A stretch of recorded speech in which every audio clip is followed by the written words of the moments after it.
Bien, es evidente que en unos pocos minutos de video no podemos explicar todo lo que tendríamos que explicar.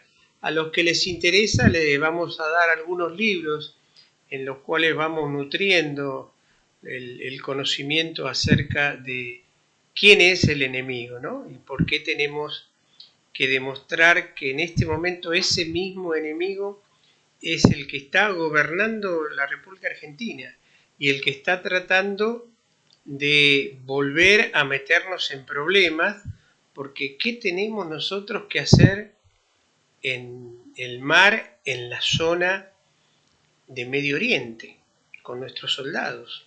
Es una locura. En fin, hay otro autor argentino muy importante que se llama Eduardo Astesano, que escribió un libro, La Nación Indoamericana, muy pequeño, apenas unas letras, donde explica con claridad que nosotros no tenemos la casa histórica. ¿Por qué? Porque no reconocemos como sociedad el aporte fundamental de los pueblos originarios. Tenemos que saber que San Martín era hijo de una indiecita guaraní y un noble español. Tenemos que saber que el general Perón también era hijo de una María Sosa Tehuelche y de Tomás Perón. En fin, en esto de bucear cómo se maneja el enemigo adentro de nuestro país, se maneja a través de la cultura, a través del derecho, a través de los medios de comunicación, fundamentalmente a través de la masonería. Hay una gran discusión en la historia de si San Martín era masón o no era masón, y qué significó la independencia del Reino de España. Eso lo iremos viendo seguramente en otros capítulos de nuestra geopolítica desde el sur. Lo que bien podemos decir es que la masonería actuó permanentemente en función de sus espurios intereses, siempre con el mismo cuento: endeudarnos de la manera más feroz y obligarnos a tener que pagar unos intereses leoninos. Pero esto es muy viejo, es viejo como la historia. La usura tiene que ver con unos sectores que se dedicaron al comercio y a la banca, que por allá por la Edad Media empezaron en las ciudades a generar estos temas, ¿no es cierto? Si quieren profundizar en algo, pueden leer El Mercader de Venecia. Venecia fue uno de los puntos más importantes de las ciudades italianas, que manejaban el tema del mar Mediterráneo y el comercio con la India, el comercio con China, con Japón, con la isla de las especies, que después va a ser manejada por Portugal, después por los holandeses. Y en este sentido, la usura se fue adueñando de las ciudades. Por eso la Edad Media dejó de tener peso el tema de la tierra, y empezó el comercio a ser el factor dominante.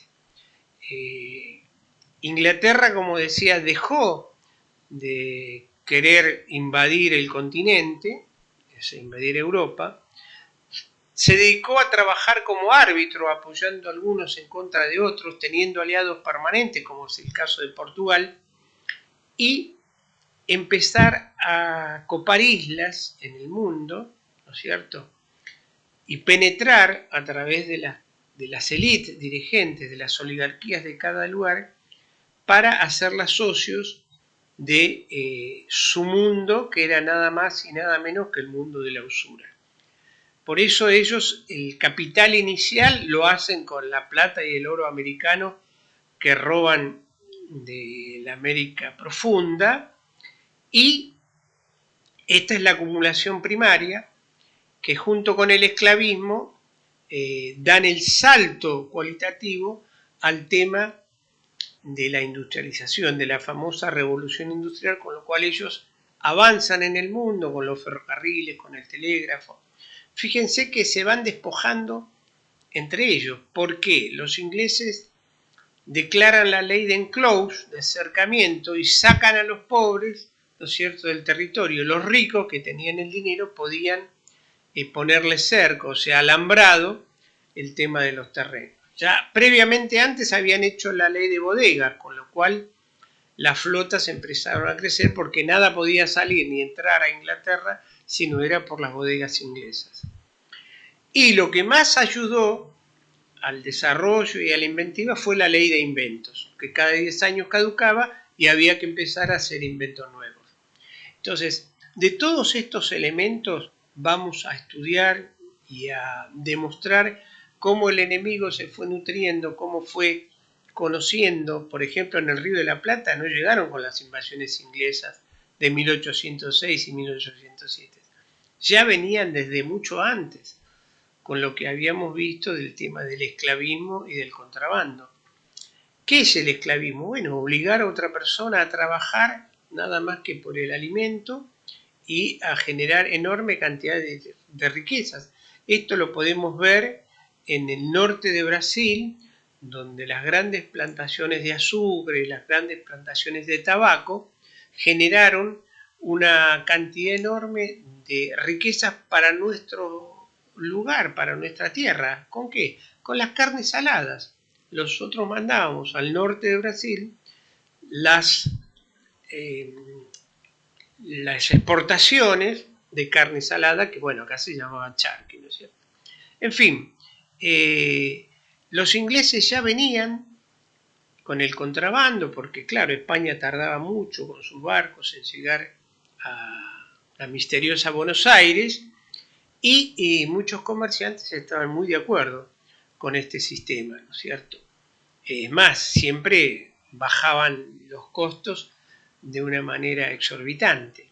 Es como si viene una empresa extranjera, se mete en el mercado de los lácteos y baja los precios, bueno, va a destruir toda la industria láctea de la Argentina. Después, una vez que no queda nada, ellos suben los precios a gusto y piacere.